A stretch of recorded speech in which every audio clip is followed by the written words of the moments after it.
Pandian store சீரியல்ல அடுத்து வர எபிசோட்ல என்ன மாதிரியான ட்விஸ்ட் எல்லாம் இருக்க போகுதுங்கிறத இந்த வீடியோல பார்க்கலாம். மீனா சரவணன் ராஜி சொன்னது எல்லா விஷயத்தையுமே யோசிச்சுட்டு உட்கார்ந்துட்டு இருக்காங்க. மயிலு எப்ப வந்த மீனா உட்காருன்னு சொல்லிட்டு எல்லாம் பேசுறாங்க.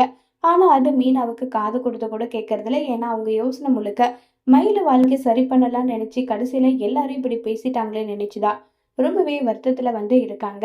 இப்ப மயிலு மீனா என்னாச்சுன்றாங்க. ஒன்றும் இல்லைக்கா, ஒன்றும் இல்லை, நல்லா தான் இருக்கேன்றாங்க. மீனா, நீ எப்படி நல்லா இருந்தா இப்படி பேசுவேன்னு எனக்கு என்ன தெரியாதா? எனக்கு ரொம்பவே பயமா இருக்கு. என்ன விஷயம்? எதுக்காக நீ இப்படி மூட் அவுட்டா இருக்க? எனக்கு உண்மையை சொல்லுன்னு சொல்லி கேட்குறாங்க. அதெல்லாம் ஒன்றும் இல்லைக்கான்றாங்க. மீனா கையை கொடுன்னு சொல்றாங்க. கொடுக்குறாங்க. சொல்லு, இப்ப என்ன விஷயத்த நீ என்கிட்ட மறைக்கிற? சொல்லு மீனான்றாங்க. இல்லக்கா, அத்தைக்கும் மாமாவுக்கும் கதிர் ராஜி கல்யாணம் நடந்த விஷயத்த பத்தி தெரிய வந்ததுக்கு அப்புறம் அவங்க 2 பேருமே கிட்டத்தட்ட 2, 3 மாசமா சண்டைக்கு மேல சண்டை போட்டுட்டே இருந்தாங்க. ஒரு கட்டத்துல அவங்களாவே காம்ப்ரமைஸ் ஆயிட்டு இப்ப ரொம்பவே சந்தோஷமா இருக்காங்க. அவங்க மனச விட்டு பேசினாங்க. அதனால அவங்க சரியாயிட்டாங்கன்றது என்னுடைய பாயிண்ட் ஆஃப் வியூ. ஒருவேளை நீங்க என்ன காரணத்துக்காக குடும்பத்துக்கிட்டயும் வீட்ல இருக்கவங்க கிட்டயும் பொய் சொன்னன்ற விஷயத்த மட்டும் சரவணன் மாமாவுக்கு கிளாரிஃபை பண்ணிட்டீங்கன்னா உங்க லைஃப் நல்லா இருக்கும்னு சொல்லி நான் யோசிச்சேன். அதே மாதிரி தான் அத்தைக்கிட்டயும் போயிட்டு இதை பத்தி பேசினேன். உடனே அதுக்கு மயில சொல்றாங்க. அதுக்கு அவங்க என்ன ரிப்ளை கொடுத்திருப்பாங்கன்னு எனக்கு தெரியும் மீனா. ஒவ்வொரு முறையும் எனக்காக நீ பேசி என்னால நீ அசிங்கப்படுற. எதுக்கு இந்த தேவையில்லாத வேலை? நான் தான் எனக்கு வாழ்க்கையே இல்லைனாலும் என் குழந்தைக்காக நான் வாழ்றதா முடிவு பண்ணிட்டேன்ல. இதுக்கு மேல இத பத்தி பேச வேண்டாம்னு உனக்கு எத்தனை முறை சொன்னாலும் ஏன் கேட்டுக்கவே மாட்டேன்ற? மற்றவங்க எல்லாம் என்னை எப்படி ஒதுக்கி வச்சிருக்காங்களோ அந்த மாதிரி நீ ஒதுக்கி வைக்காம அட்லீஸ்ட் என்னுடைய ஆறுதலுக்காகவாவது நீ என்கிட்ட பேசுறல்ல. எனக்கு அது போதும் மீனா, அது போதும்ன்றாங்க. இல்லக்கா, நீங்க மட்டும் தனியாளா இருந்திருந்தா நான் இந்த அளவுக்கு எஃபெக்ட் எடுத்திருக்க மாட்டேன். அவங்கவங்க வாழ்க்கை அவங்கவங்க முடிவுன்னு நான் நினைச்சிட்டு அமைதியா போயிட்டு இருப்பேன். இதுல குழந்தையும் சம்மந்தப்பட்டிருக்குக்கா. அப்படி இருக்கும்போது கண்டிப்பா நம்ம யோசிச்சு பேசிதான் ஆகணும். இப்ப வேணும்னா சொல்றதுக்கு நல்லா இருக்கும். ஒரு தனியாளா ஒரு குழந்தைய வளர்க்கறது எந்த அளவுக்கு கஷ்டம் தெரியுமா? வாயால சொல்ற அளவுக்கு அது ஈஸி கிடையாதுக்கா. பொறுமையா தான் எல்லாமே பண்ணணும்ன்றாங்க. அது எனக்கு புரியுது மீனா. நீ சொல்றத யாராவது காது கொடுத்து கேக்குறாங்களா? மயில்ன்ற பேரு சொன்னாவே போதுமே, எல்லாருமே என்கிட்ட கோபப்படுற மாதிரி தானே பேசுறாங்க. இப்படி இருக்கும்போது நீ எதுக்காக தேவையில்லாம எனக்காக சப்போர்ட் பண்ணி அவங்க கிட்ட பேசி நீ திட்டு வாங்கி கட்டிக்கிற? அதை தான் நான் சொல்ல வரேன். புரியுதான்னு சொல்றாங்க. அக்கா, எனக்கு புரியாமல்லாம் கிடையாது. எனக்கு நல்லாவே புரியுது. நீங்க பேச வர்றது எல்லாமே எனக்கு தெரியாம இல்ல, எல்லாமே தெரியுதுக்கா. இருந்தாலும் நான் குழந்தைக்காக பேசணும்னு நினைச்சேன்.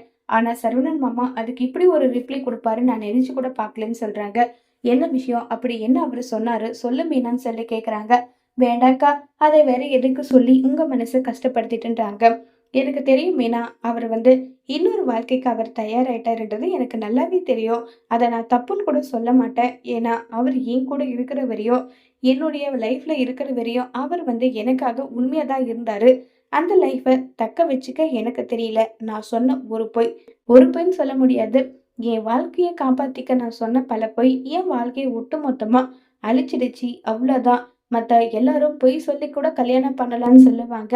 அதுக்கு எக்ஸாம்பிளா நான் இருக்கேன். பொய் சொன்னாலுமே இப்படிதான் நடக்குன்றதுக்கான எக்ஸாம்பிளா நான் இருக்கேன். யாருமே பொய் சொல்லி கல்யாணம் பண்ணிக்க கூடாது. அதுதான் என்னுடைய ஒரே ஒரு வேண்டுகோள். அவ்வளோதான். அவர் வாழ்ந்தா சந்தோஷமா வாழட்டும். மயில் இல்லைன்னா அவர் லைஃப் நல்லா இருக்கும்னு அவர் நினைச்சாருன்னா கண்டிப்பா எனக்கு எந்த பிரச்சனையும் இல்லை மீனா.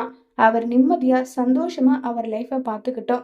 எனக்கு இதனால எந்த பிரச்சனையும் கிடையாதுன்னு சொல்லிட்டு ஃபீல் பண்ணி பேசுறாங்க மயிலு. மீனா சொல்றாங்க. அக்கா, ஒரு முறை எனக்கு ஒரு வாய்ப்பு கொடுங்க. நான் எப்படியாவது சரவணன் மாமா கையில கால்ல விழுந்தாவது நான் அவரை கூட்டிட்டு வரேன். நீங்க அவர்கிட்ட பேசுங்க. என்ன காரணத்துக்காக நீங்க போய் சொன்னீங்க? நீங்க அவர் மேல வச்சிருக்க அன்பு பாசத்தை நிரூபிங்க. உங்களுக்காக இல்லைனாலும் உங்க வயித்துல வளர்ற குழந்தைக்காகவாவது கொஞ்சம் யோசிச்சு இந்த முடிவை எடுங்கக்கான்னு சொல்லிட்டு மீனா சொல்றாங்க. பல முறை அசிங்கப்படுத்தியாச்சு, அவமானப்படுத்தியாச்சு, திரும்பவும் போய் என்னை அசிங்கப்பட சொல்றியா? என் உடம்புல தெம்பில்ல மீனான்றாங்க. எனக்காக ஒரு வாய்ப்பு, ஒரே ஒரு முறை. அதுக்கப்புறமும் சரவணன் மாமா உங்களை ஏத்துக்கலைன்னா நானே உங்களை அங்க போக சொல்ல மாட்டேன். ப்ளீஸ்க்கா, எனக்காகன்னு சொல்லி மீனா ரொம்பவே ரிக்வஸ்ட் பண்ணி மயிலு கிட்ட கேக்குறாங்க. இதுக்கு மயிலோட பதில் என்னவா இருக்க போகுது? ஒருவேளை சரவணன் கிட்ட போய் மயிலு நடந்த விஷயத்தை எல்லாமே சொன்னாலும் சரவணனுடைய மனசு மாறி மயிலை ஏத்துப்பாங்களா, இல்ல பழையபடி கோபப்பட்டு மயிலை தீட்டி வீட்டை விட்டு அனுப்புவாங்களாங்கிறத வரப்போற எபிசோட்ல வெயிட் பண்ணி பார்க்கலாம். தேங்க்யூ.